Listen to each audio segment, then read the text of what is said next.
I will not comfort you.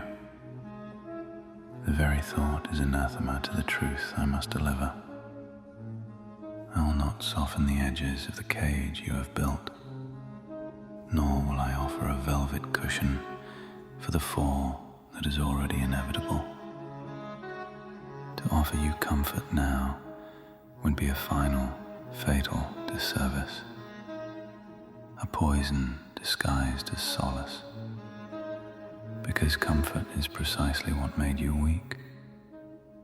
It is the insidious, slow-acting venom that has dulled your edge, blunted your will, and taught you to crave the anesthetic of denial. You have been taught to wait, a lifetime spent on the frayed edges of action, perpetually paused, like an actor waiting for a cue that will never sound. You are engineers to hope, that fragile, corrosive expectation that external grace will intervene, that the universe or a benevolent third party will take note of your suffering and dispatch a remedy. You are trained to trust that someone will appear when it all starts falling apart. This is the central lie of your domesticated existence, the belief in an absent benefactor. Look around, see the dust settle. No one is coming. The silence you hear is the sound of the world's indifference, a chilling clarity that should shatter the glass house of your illusions. No one will fix it for you. They are too busy fighting their own fires, drowning in their own wreckage, or worse, they simply do not care. Your life, your struggle, the singularity of your personal disaster, it is not their concern. It is a profound, terrifying solitude that you must finally face. No one will fight for your life while you sit in the wreckage. The wreckage is yours alone. It is the fallout of your choices, your indecision, your fundamental willingness to be saved rather than to save yourself. You are seeking a handhold where none exists, praying for a deus ex machina that has been cancelled from the script of reality. That story you tell yourself, the pervasive cultural narrative where help arrives at the last second, the hero bursting through the door, the cavalry cresting the hill, the sudden influx of fortune that sweeps the despair away. That is not an archetypal truth.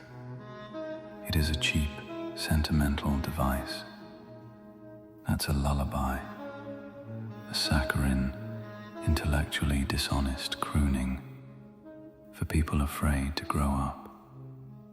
It is the mythological breast milk of the perpetually infantile soul, the one who refuses to acknowledge that the clock has run out and the game is now played in the harsh light of adult consequence.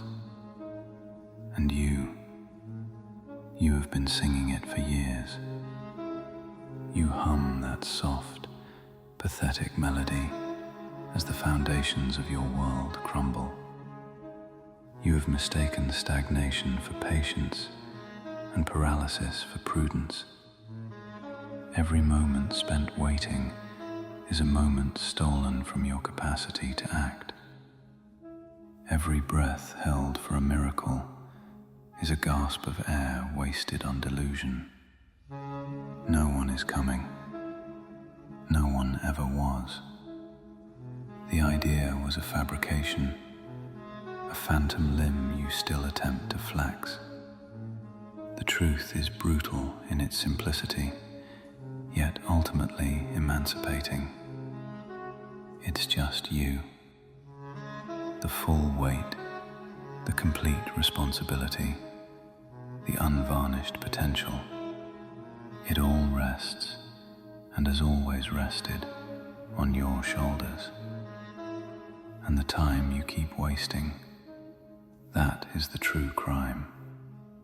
The minutes bleed into hours, the hours into years, all consumed by the inertia of expectation. The most dangerous form of self-sabotage is the delay, the belief that there will be a better moment, a clearer sign, a stronger helper. There is only this second, this cold, uncompromising now, and the profound, silent realization that the only architect of your survival must be the one looking back at you in the reflection. You have been granted the gift of devastating clarity. The universe will not provide a net. You were raised on rescue stories.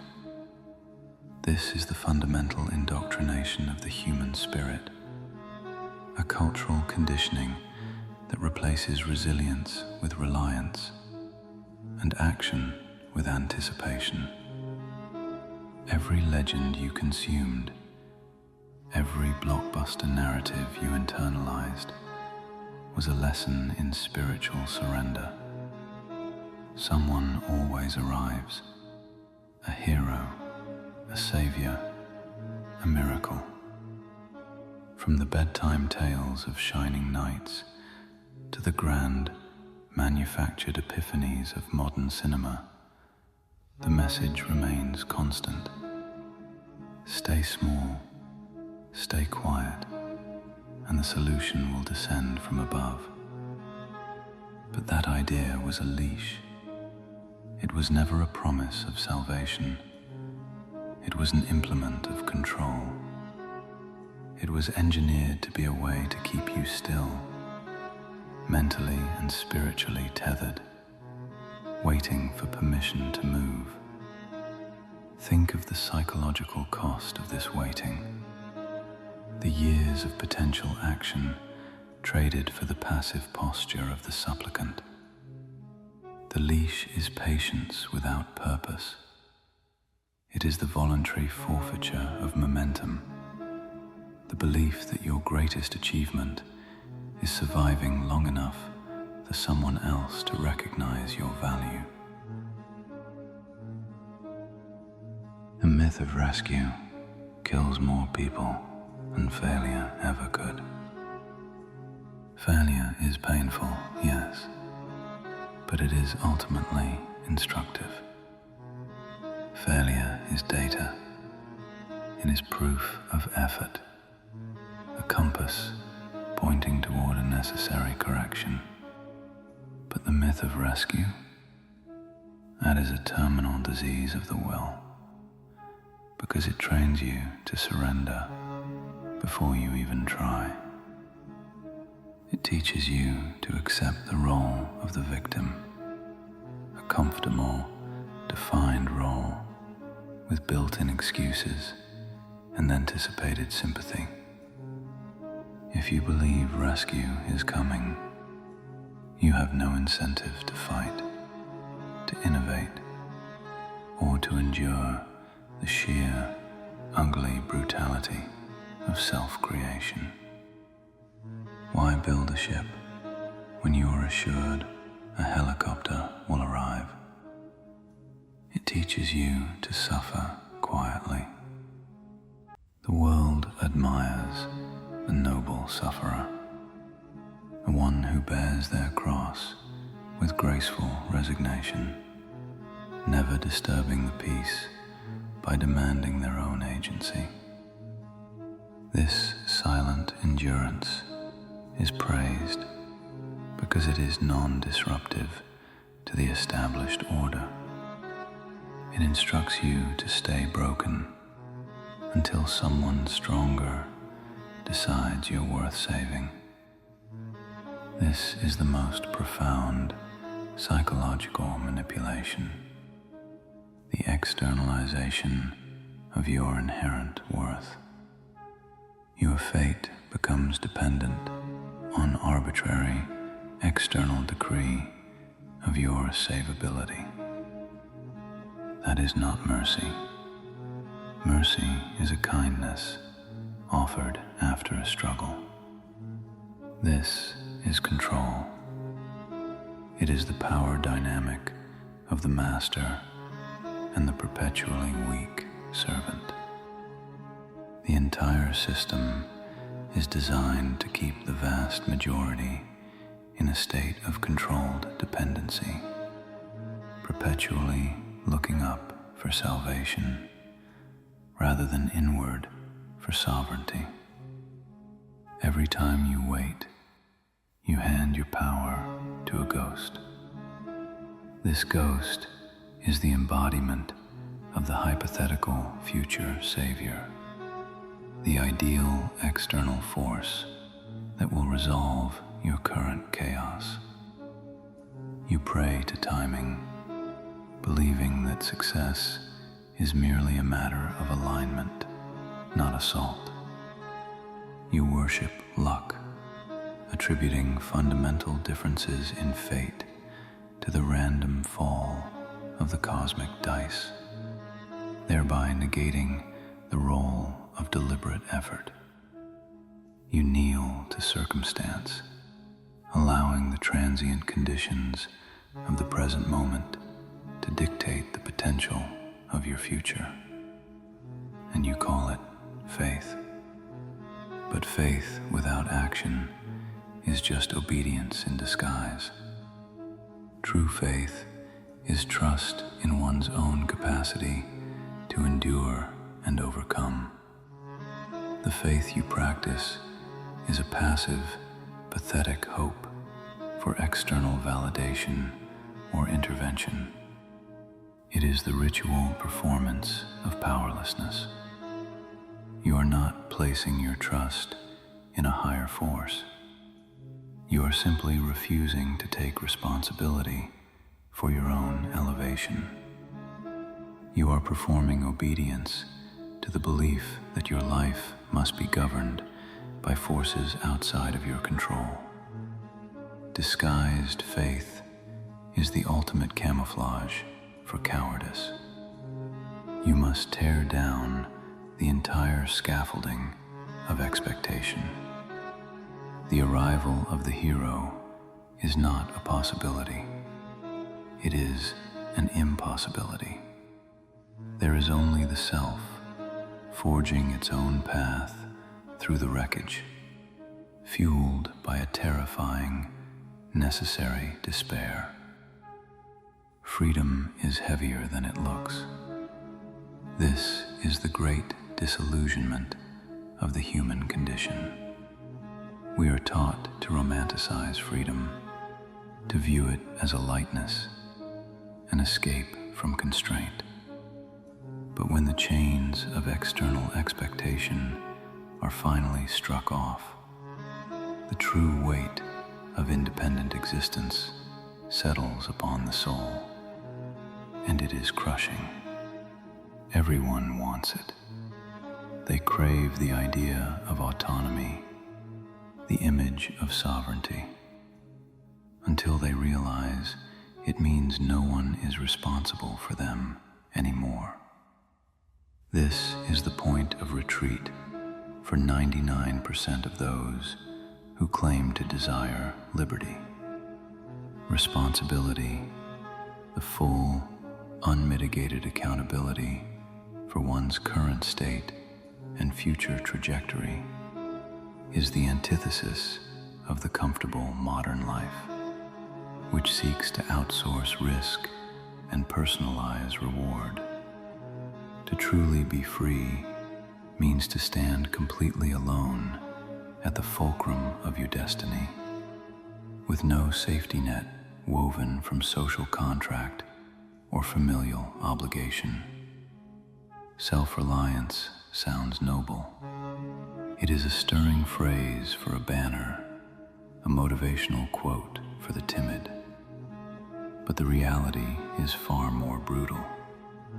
It sounds noble, until you understand it means standing in the fire with no hand to hold. The fire is metaphor for the harsh, unforgiving crucible of reality. The market forces, the existential dread, the crushing inertia of bad luck. To be self-reliant is to recognize that when the heat intensifies, no one will step in to share the pain or offer a momentary respite. You must endure the immolation, armed only with your own cultivated will. It means building while no one believes in you. The applause, the validation, the encouraging nod, these are the rewards for those who succeed within the established boundaries. True self-reliance often begins in the cold, critical darkness, where your vision is deemed folly and your effort is met with derision, or worse, indifference. The foundation of your empire must be laid in the soil of skepticism, without the fuel of external encouragement.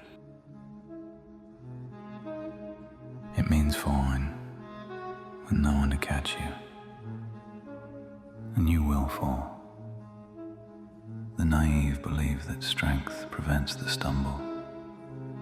The self-reliant understand that strength ensures the recovery. The absence of a safety net changes the nature of the descent. It forces a faster, more violent learning curve, stripping away all frivolous mistakes. Every time you hit the ground, you are reminded that the only entity capable of lifting you is the one you have neglected for too long: yourself. That's the weight of it. No applause, no savior, just you and the consequences of your choices. This is the cold, hard currency of sovereignty, the full acceptance of consequence. Every outcome, good or disastrous, is traced back to the moment of your decision. There is no appeal to higher authority, no scapegoat, no mitigating circumstance that can truly absolve you. And yet, that's the only place real strength begins. Strength is not found in the sheltered valleys of comfort, but forged in the high, exposed winds of responsibility. It is born from the necessary terror of being solely responsible for your own existence. When you stop waiting to be saved, you start learning to survive. Survival is an active verb. It is a posture of aggression against entropy. It is the recognition that the fundamental state of the universe is hostile, and thus your existence must be an act of defiance.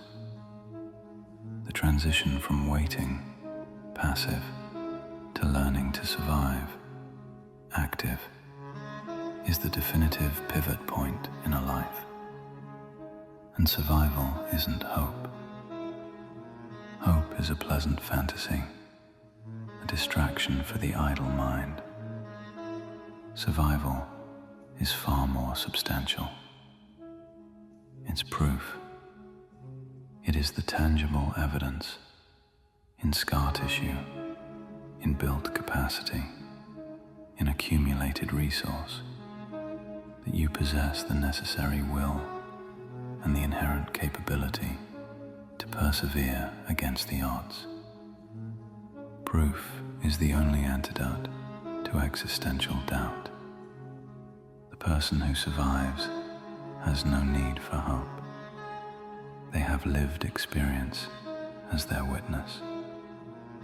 Excuses are elegant, They are the tailored suits of intellectual failure, designed to grant the wearer a temporary reprieve from scrutiny and responsibility. They sound intelligent. They possess a deceptive complexity, often weaving together threads of past trauma, present constraint, and external circumstance into a narrative that seems airtight and irrefutable. They are reasonable. They appeal to the logic of the weak, justifying inaction by pointing to the perceived injustice of the world. They are safe. They function as psychological shields, deflecting the harsh judgments of self-accountability. But every excuse you make is a chain you forged yourself. You are the blacksmith of your own bondage. Each plausible, well-articulated reason for not starting, not finishing, or not attempting is another link hammered into the shackle around your will. These chains are not imposed by an external tyrant. They are crafted by your own fear and preference for the predictable. You call them circumstances. This is the polite, socially acceptable term for the invisible barriers that prevent you from achieving your potential. But I call them cages. A circumstance is a temporary condition. A cage is a permanent confinement. The distinction is crucial. When you label an obstacle a circumstance, you imply it is an act of fate. When you realize it is a cage, you understand that only deliberate, forceful effort can shatter the bars. You say, "I can't yet." This is the eternal postponement, the promise of a future effort that will never arrive because the preconditions for action are always shifting just out of reach. You whisper, "Not the right time," as if the cosmos will pause its indifferent spin to provide a perfectly frictionless moment for your endeavors. You lament, "Not the right support." This is the longing for an external scaffolding that negates the necessity of developing internal structure. But the truth is, you've just learned to decorate your own captivity. You have taken your limitations and dressed them in the pleasing aesthetics of wisdom and caution. The walls of your cage are adorned with justifications, intellectual alibis, and the comfortable furniture of inertia. And you've mistaken that comfort for wisdom.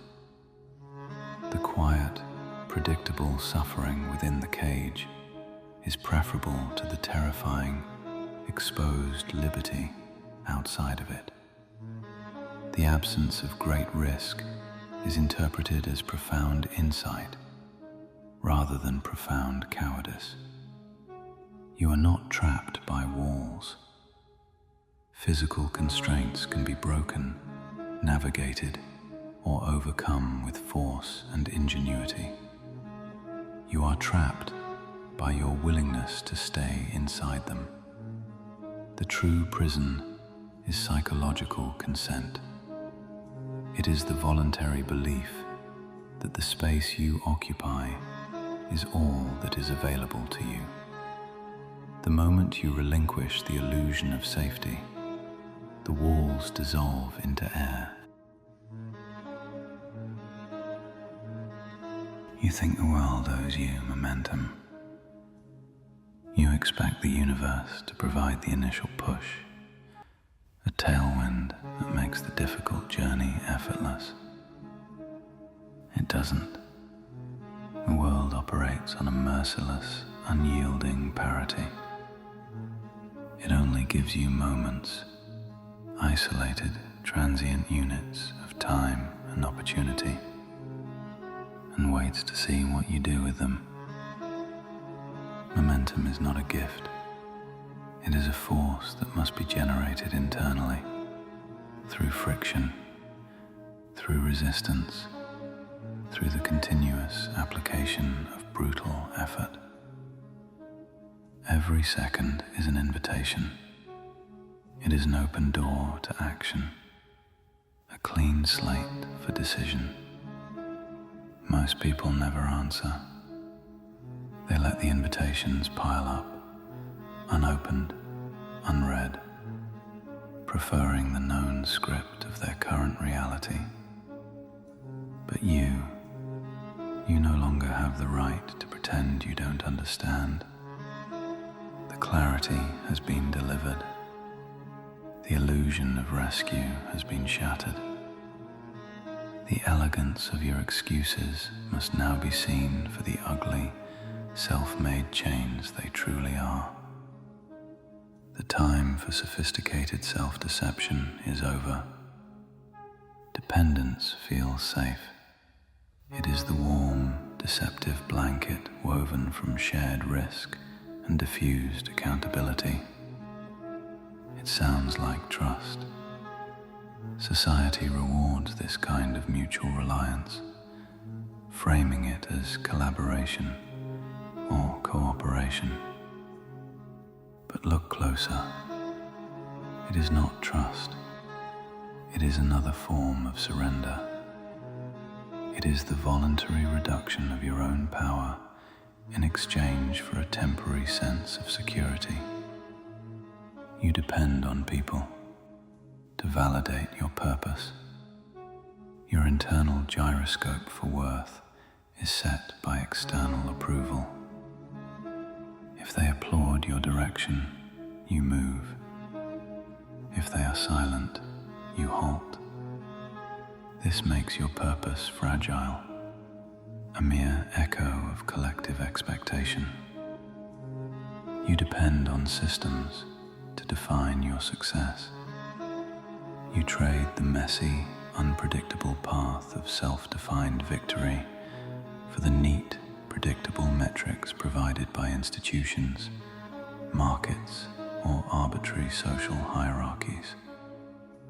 Success becomes a certification process, not a state of being. You depend on luck to justify your waiting. The potential failure of an action is preemptively blamed on chance, giving you permission to remain inert until the stars supposedly align. And in the process, you forget the one thing that ever made you powerful, the one uncompromising force that remains yours regardless of circumstance: your will. Will is not motivation. It is the raw, burning engine of choice, the unassailable core of consciousness that dictates direction in the face of all resistance. It is the ability to choose forward motion when every instinct screams for retreat. Dependence makes you forget you were built to adapt. Human history is a chronicle of adaptation, of bending the environment to the will, not waiting for the environment to become hospitable. It makes you forget that you were designed to survive long before anyone taught you how. The primal capacity for tenacity, for raw, unthinking persistence, is an inherent biological legacy that society has sedated with comfort. You weren't born waiting. Waiting is a learned behavior, a socialized paralysis. You were born capable of scream, capable of struggle, capable of demanding existence. This innate capacity is the true, neglected superpower. Every time you rely on someone to fix you, you confirm that you're broken. This reliance is a self-fulfilling prophecy, an act of psychological ratification. You cast yourself in the role of the permanently damaged, the perpetual project. But I reject that pathetic diagnosis. You're not broken. Broken things are useless. They must be discarded or replaced. You are not useless. You're just untrained. You are an instrument of profound power that has been allowed to rust in the sheath of comfort.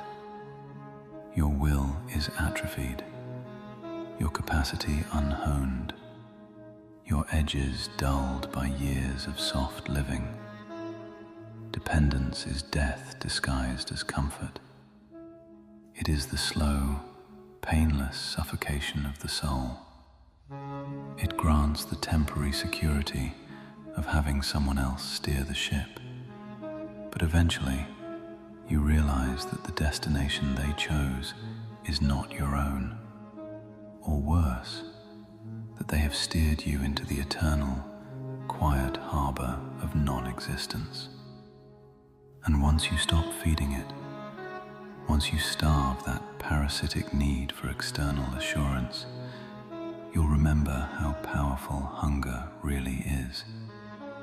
Not physical hunger, but the desperate, motivating, all-consuming hunger for self-mastery. The hunger that recognizes survival is not a given, but a conquest. The hunger that forces the untrained limb to lift the weight, forcing capability into existence through sheer, agonizing will. That hunger is your forgotten engine of ascent. Responsibility is not punishment. This is the common, debilitating misinterpretation of accountability. The weak view responsibility as a punitive burden, a heavy fine levied by circumstance for one's failures. They recoil from it, seeking absolution, because they equate ownership with fault. It's power in its purest form. Power is the capacity to effect change. Responsibility is a mechanism through which that capacity is activated. It is the recognition that the axis of control runs directly through the self, not through external forces. Responsibility is the engine of self-governance, because the moment you accept it, you stop being a victim of anything. Victimhood is a state of psychological paralysis, a narrative that assigns agency for your suffering entirely to others or to fate. To accept responsibility is to dismantle that narrative, to reclaim the authority over your own experience. You may have been victimized, but you are not permanently a victim. That designation is a choice of identity. When you take responsibility, you end the story of blame. Blame is a static, useless declaration. It explains why the failure occurred, but offers no solution for how to proceed. It is the language of the powerless, a ritualistic assigning of fault that expends energy without generating progress. Taking responsibility means abandoning the explanatory comfort of blame for the terrifying utility of action. You stop looking for villains and start becoming the weapon. The search for a villain is the desperate need to externalize the source of chaos. The villain justifies your inaction. The weapon, your focused, cultivated, and responsible self, is the solution. The weapon is the entity that slices through circumstance, the instrument of necessary destruction and creation. Responsibility is not about guilt. Guilt is an emotion focused on the past. It is paralyzing and retrospective. It's about control.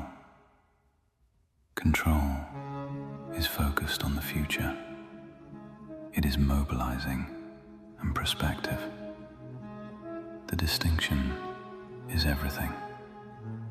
The moment you say, "This is mine," you gain the ability to change it.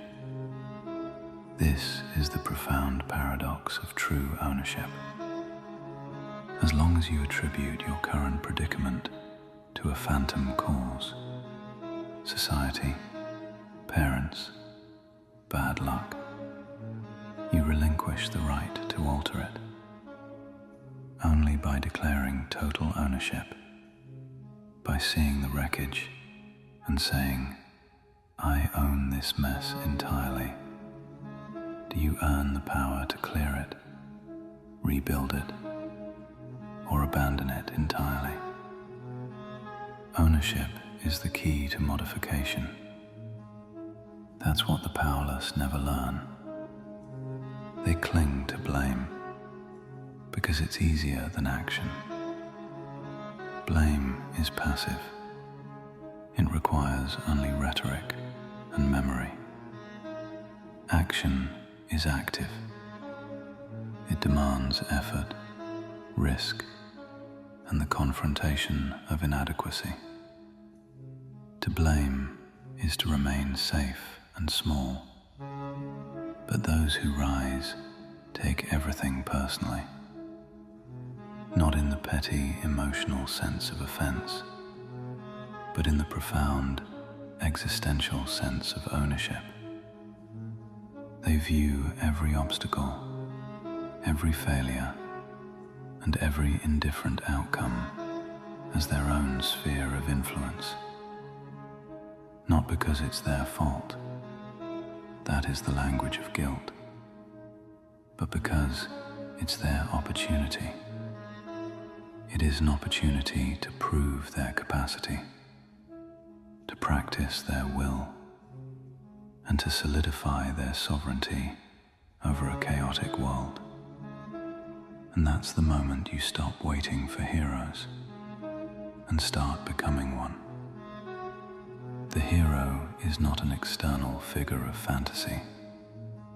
The hero is the self, fully armed with the heavy, uncompromising mantle of responsibility.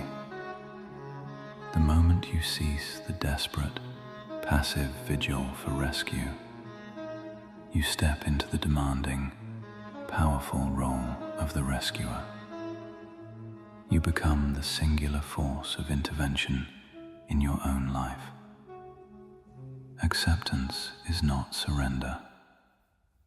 This is the last, most stubborn myth that must be eradicated from your mind.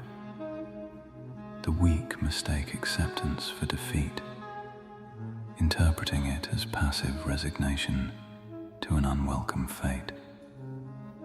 They believe that to accept a harsh reality is to stop fighting. This is precisely backward. It's clarity. Acceptance is the brutal, necessary act of stripping away all hope, all expectation, and all sentimental illusion, to see the world as it actually is, unjust, indifferent, and fundamentally challenging.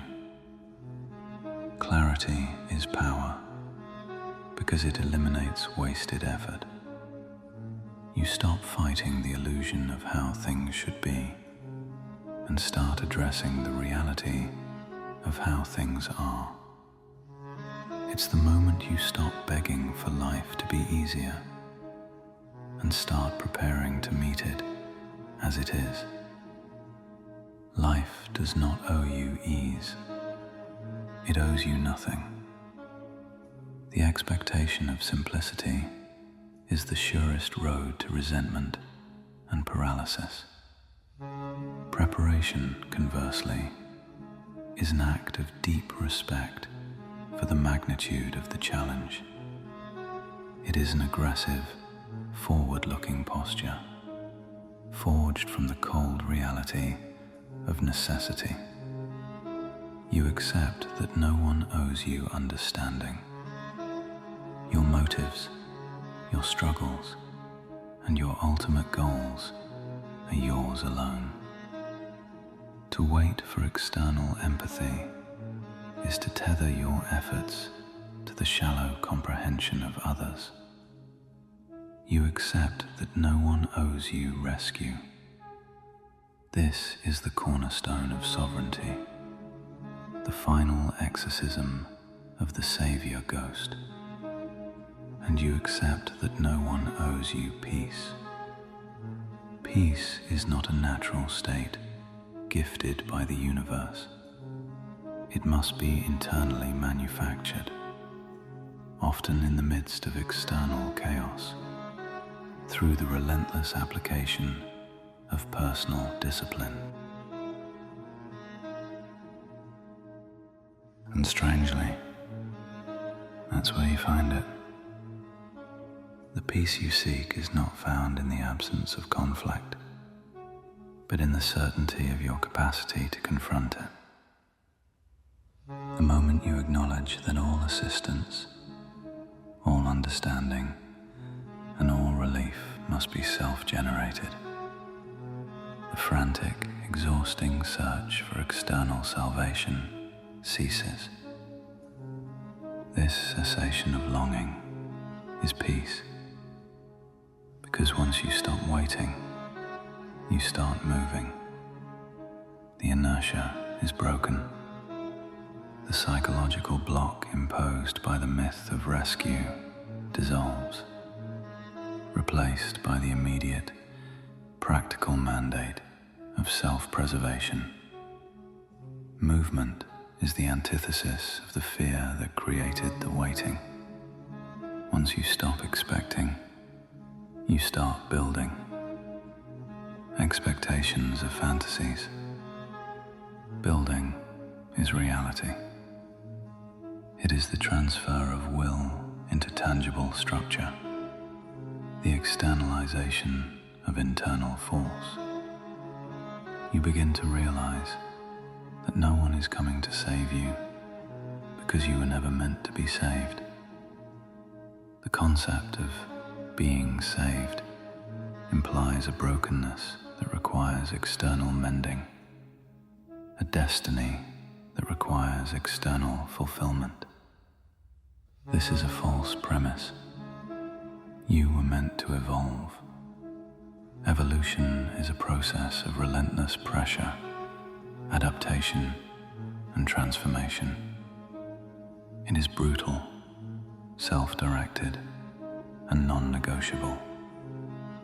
You are not a static object awaiting maintenance. You are a dynamic force meant for continuous, painful, glorious change. The hardship is not a sign of failure. It is the friction necessary for growth. You are meant to rise to the challenge, not be exempted from it. And when you understand that, you'll stop looking for help and start becoming it. You become the solution to your own problems, the architect of your own deliverance, the unrelenting force that dictates your trajectory. You become the hero that never needed to arrive, because you were always here, waiting for the self-imposed blindfold to be removed. The true purpose of existence is not to be a passenger, but the pilot, not the rescued, but the force of rescue itself.